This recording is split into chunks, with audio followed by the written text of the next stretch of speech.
But just for some fun, and I did this last month, and I made sure I wasn't violating any research protocols in doing so, but I wanted to find out what some of the younger generation know about Jack Kerouac. So I just totally at random, without violating any confidentiality, asked a few people from the younger generation that I ran into in my travels back around campus and in Maine.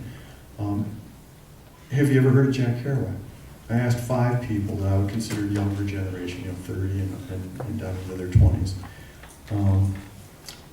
I asked 2 female college students of about traditional age, so probably 18, 19, 20 years old. They hadn't heard of him. I asked 2 different bartenders,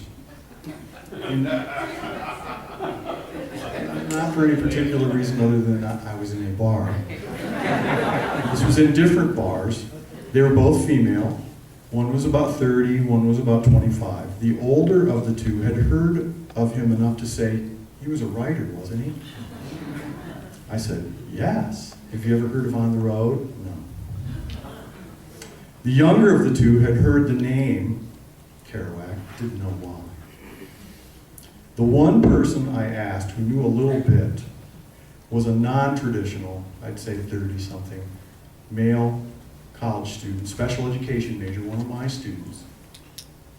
And I said, have you ever heard of Jack Kerouac?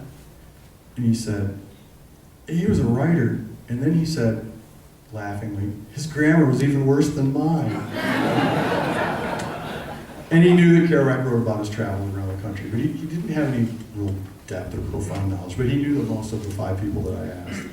Now the teacher in me is going to come out. How many of you heard of Jack Kerouac in your high school education? Wow. Now keep your hands up. How many of you that had your hand up had a West Coast education? Yeah, it's about the same. The hands pretty much stayed up. So maybe it's an East Coast, West Coast thing. I don't know. But I feel like I got ripped off in high school because why couldn't I have been exposed to this great stuff? Many of you probably haven't had a chance if you're from the West Coast to visit Lowell. How many of you have been to Lowell? Wow, quite a few. How many of you have been to Lowell Celebrates Kerouac? Big Sur? I drove through there. If you get a chance, go to Lowell in October during Lowell Celebrates Kerouac. If you're a Jack Kerouac fan or a Beat Generation fan, it is a fantastic event. There are readings, there are events, there are pub crawls. It's just a fantastic thing.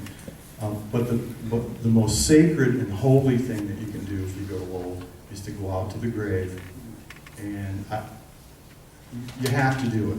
And I can't really explain it. Here's a quick little story, and then I'll try to wrap up.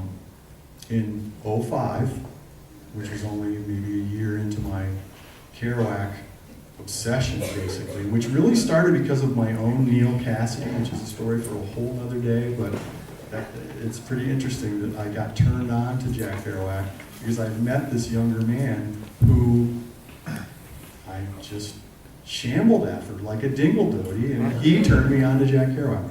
But in '05, I went to Lowell. I was on my way to visit Crystal up in Maine, which is where I live now, from Pennsylvania, where I lived at the time. And his grave is a very nondescript grave.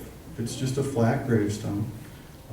There aren't any real markings to direct you there, so you have to do a little studying ahead of time when you get there to find it. So I'm driving down Lincoln and 7th, I think, are the 2 streets that it's an intersection of. And I saw a couple standing alongside of as I said, a nondescript flat gravestone on the ground. And I walked over and I found out, yep, indeed, that was Jack's grave. This couple was there on their honeymoon. Yeah, because the man of the couple, the young man, was writing a book. Jack Kerouac was his inspiration, and he vowed, and told me this vow, that when he finished this book he was writing, he was going to leave a copy on the grave. And I thought, I've been wanting to write a book. I think it needs to be about Jack Kerouac, and I'm going to do it, and I'm going to leave a copy on the grave. Now, the reason I'm sitting here, Jack was a man of action. I don't know if that if that comes through as much as it needs to sometimes, but he, when in doubt, he did something. It might not have always been the best thing in the world to do, but he did something. So, I'm sitting here with this auspicious panel because of that visit to Jack's grave and that idea of leaving a book on the grave, because I started going to Lowell Celebrates Kerouac, and every year I'd leave my book on the grave. I leave it in a baggie, sealed up, because it might rain, and I write, "Steal this book." The book I left in 2008 showed up back in Lowell in 2009 because a Notre Dame University student had been there in 2008. He took my book off the grave and then brought it back to Lowell to give it to somebody else in 2009. I'm not sure what happened to the one I left in 2009. I didn't go to Lowell Celebrates Kerouac in 2010. The copy I left in 2011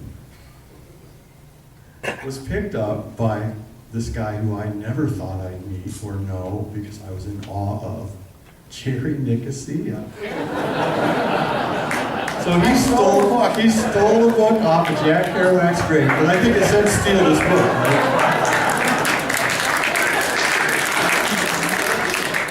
So we struck up this fast friendship. He sent me an email. I have to tell you a story. I picked up this book, etc. So we actually write letters back and forth, handwritten letters, handwritten postcards, just like Jack and the guys used to do back in the day. And so I guess the moral of the story is Jack changes people. He changes people's lives, and there are really kind of these mystical cosmic connections that start happening when you follow your heart. Really is what it's all about. It's the message, and Peter was talking about authenticity. And I'll stop there. I could go on and on.